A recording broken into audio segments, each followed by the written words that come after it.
오늘 저희 손흥민 선수 이야기부터 한번 해보도록 하겠습니다. 손흥민 선수 지난 주말에 경기도 있었고 그리고 여기에 나올 줄은 저 깜짝 놀랐어요.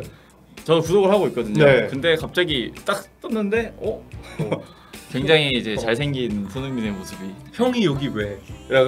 하면서 이제 피식 쇼에 나왔거든요. 네.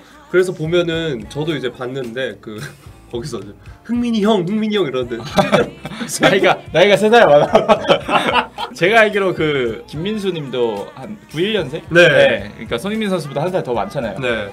근데 역시 월클은 솔직히 제가 형이었어도 형이라고 부를 것 같아요. 그럼요. 형이죠.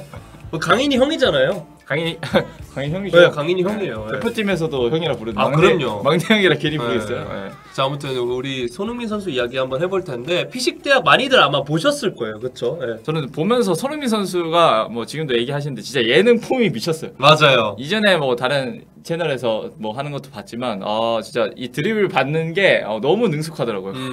그래서 사실 손흥민 선수가 TV 예능에는 잘 안 나오는데 이런 유튜브 종종 볼 수 있거든요. 그렇죠? 손흥민 선수를. 그래서 이번에도 피식쇼에 나왔는데 저희가 뭐 대표적으로 얘기해볼 만한 게 이용주님이 사과를 하잖아요. 손흥민 선수 따라했던 거. 그러면서 손흥민 선수 그건 진짜 사과해야 된다. 사과하고 그러고 그럼 딱 한 번만 더 따라하게 해달라. 그거 말하는 거죠. 그 끝나고 인터뷰하는 그 영상. 맞아요. 근데 이제 손흥민 선수 이제 골든 부츠인데 이제 이용주님은 골드 버튼 들고 해가지고 한 번만 더 따라하겠다 해가지고 질레트 광고를 직접 박재범의 유명한 월클라인. BTS 손흥민, 봉준호, BTS, 박재범, J-POP, 렛츠고. 그거에 대한 이제 질문을 하니까 좀 빠져야 될 것 같다라고. 그 한 명이 좀. 근데 또 이게 J-POP도 너무 유쾌하게 또 받아가지고. 저도 진짜 J-POP 진짜 유쾌하게 잘 받은 것 같아요. J-POP 어떻게 보면 형이잖아요. 그렇죠. 네. 근데 저는 두 분이 되게 친해서 그런 사이인 줄 알았는데 보니까 이제 마파를. 근데 확실히 그 피식쇼라는 그 컨텐츠 자체가 정말 월클들이 많이 나오잖아요. 요즘. 그렇죠. 뭐 최근에 가디언즈 오브 갤럭시의 이제 감독과 이제 크리스 도 나오기도 했고. 거기서 막 미쳤다이 막 이런 거 나오고. 그래서 일단 재밌게 봤고 또 손흥민 선수가 지난 주말 동안 여러 개 콘텐츠가 많이 올라갔어요. 손흥민 선수 관련해서. 특히 화보 보여드리겠습니다. 이 월클들만 찍는다는 켈빈 클라인 속옷 화보입니다. 우리 CK 손흥민 선수가 이제 CK 화보를 찍었는데 멋있잖아요. 네, 그렇죠. 뭐 그런 평이 많더라고요. 역대급으로 잘 나왔다. 아니면 이번에 진짜 잘생기게 나왔다.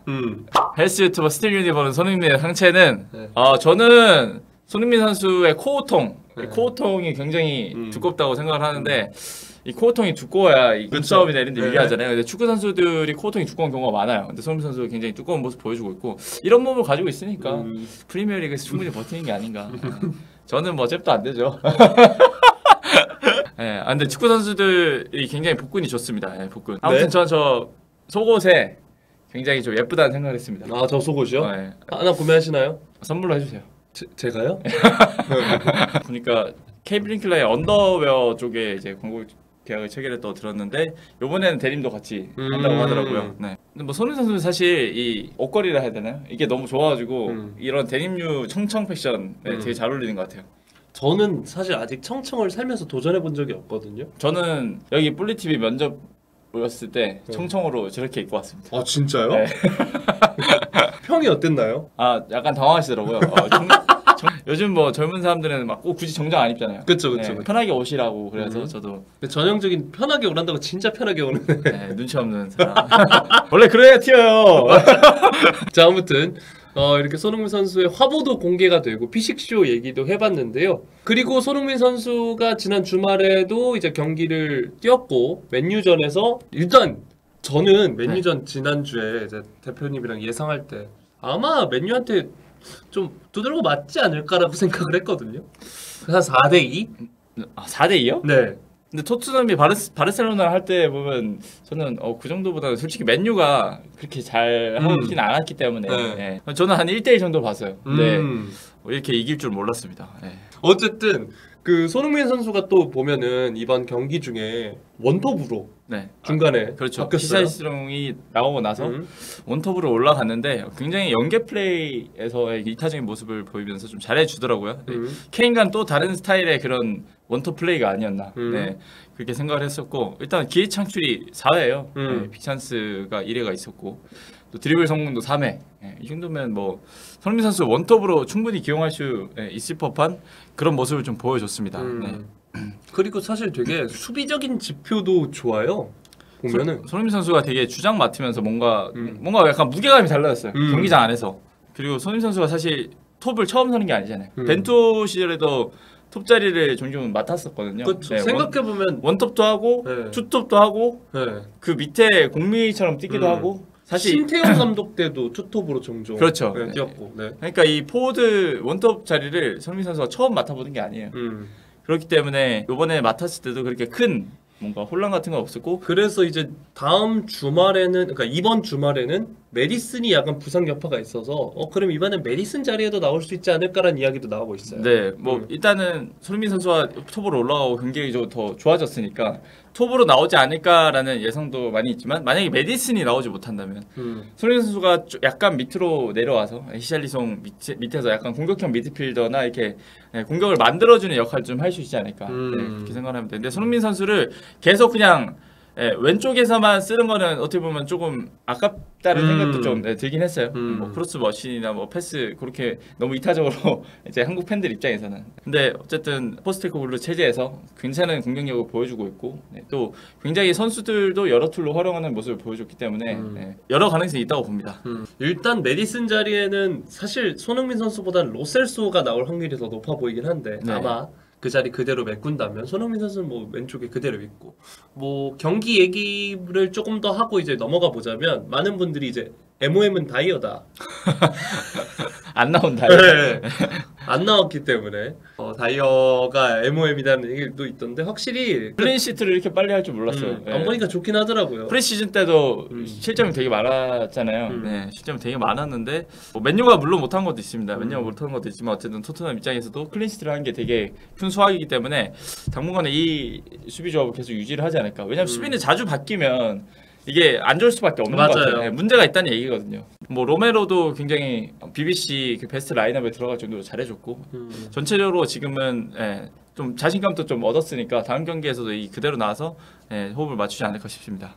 아무래도 이제 다행이라고 하기도 좀 그런데 토트넘이 유럽 대항전을 병행하지는 않거든요. 그런데 이제 이렇게 주전 수비수 라인 판더벤과 로메로가 부상 걱정 없이 그리고 이제 사실 수비 라인이 올라간다라는 건 그만큼 활동 범위가 많아서 체력적인 부담이 커지잖아요. 그 부분을 조절을 어떻게 하냐에 따라서 다이어가 나올 수도 있고 혹은 뭐 그렇죠.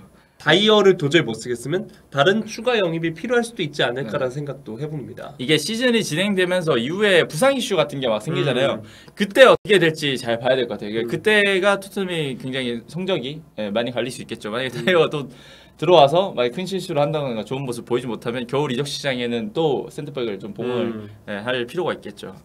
사실 1라운드에서 산체스가 생각보다 뭐야 괜찮네? 이래서 그러니까요. 근데 모든 사실 산체스가 괜찮아 버리니까 뭔가 이 모든 원흉은 다이어였나? 더 이렇게 되는 것 같아요. 사실 근데 많은 분들이 얘기하는 게 이제 한 경기 보고 잘한다 하지 마라 혹은 한 경기 보고 못한다 하지 마라인 것처럼 뭐 어떻게 될지는 아마 좀 더 두고 봐야 될 것 같습니다. 네, 뭐 여기 또 뭐 댓글로 막 올라오는 것 중에서 윙백 오른쪽 윙백 누가 설 것이냐 포로 vs 로얄. 저는 왼쪽에 우도기가 나오면 오른쪽에는 로얄이 나오는 게 맞지 않나. 조금 더 수비적으로 뛰어야 되니까. 그런데 또 이번 경기는 우도기 포로인데 잘했어가지고 그렇죠. 근데 이게 굉장히 공격적인 배치긴 해요. 맞아요. 우도기 포로를 양쪽에서 높게 올리고 포로는 거의 진짜 아까 나왔지만 거의 윙어 맞아요. 윙어급이기 때문에 근데 포로가 이제 수비력까지 좀 겸비를 한다면 장기적으로는 뭐 로얄을 밀어내고 안착을 할 수 있겠죠. 그건 좀 더 지켜봐야 될 것 같습니다. 히샬 살아날 거로 보이나요? 히샬리송 저는 개인적으로 히샬리송이 원톱보다는 투톱 체제나 쓰리톱에서 더 낫다고 생각을 해요. 왜냐면 브라질 국대에서 뛸 때 항상 소팀보다 좀 더 뭐 나은 모습을 보였다든가 뭐 에버턴에서 뛸 때나 그래서 원톱에 있어서 히샬리송이 굉장히 그렇게 큰가라니 약간은 좀 애매하긴 합니다. 저는 사실 그렇게 긍정적으로 전망하진 않습니다. 왜냐면은 자신감도 떨어져 있는 모습이 보이고 그 본인이 인터뷰에서도 계속 얘기하잖아요. 본인의 이적료나 이런 거에 대해서 너무 명확하게 알고 있어서 부담감을 너무 갖고 있는 것 같아요. 그렇다고 뭐 부담을 안 가질 순 없지. 심지어 케인도 나갔는데. 네. 처음에는 이적료 때문에 부담이 있었고 지금은 내가 케인을 대체해야 돼. 혼자 너무 내가 다 해야 된다는 생각이 너무 큰 것 같아요. 손흥민도 있고 여러 선수도 있기 때문에 좀 부담감을 버리고 본인이 좀 제일 잘할 수 있는 그런 역할을 빨리 찾아야 하지 않을까 싶습니다. 이번에 1, 2라운드 보면서 많은 분들이 얘기하는 게 히샬리송 열심히는 하는데 약간 진짜 이런 스타일 진짜 안쓰러운 스타일이에요. 애는 좋은데 애는 착해. 일을 못해. 애는 착해. 되게 슬픈 얘기예요 이거. 애는 착해가 사실 욕이거든요. 완곡한 욕이죠. 그쵸. 엄청 둘러서. 근데 프리미어리그는 사실 열심히는 해로만은 안 되니까 안타깝습니다. 근데 이런 브라질 선수들은 굉장히 좀 또 기분이나 이런 거 흐름에 영향을 많이 받잖아요. 좀 한번 확 본인이 잘할 수 있는 거 딱 찾고 좀 골도 넣고 하면 또 확 흐름을 탈 수 있다고는 생각을 합니다. 그래도 기대는 해봐야죠.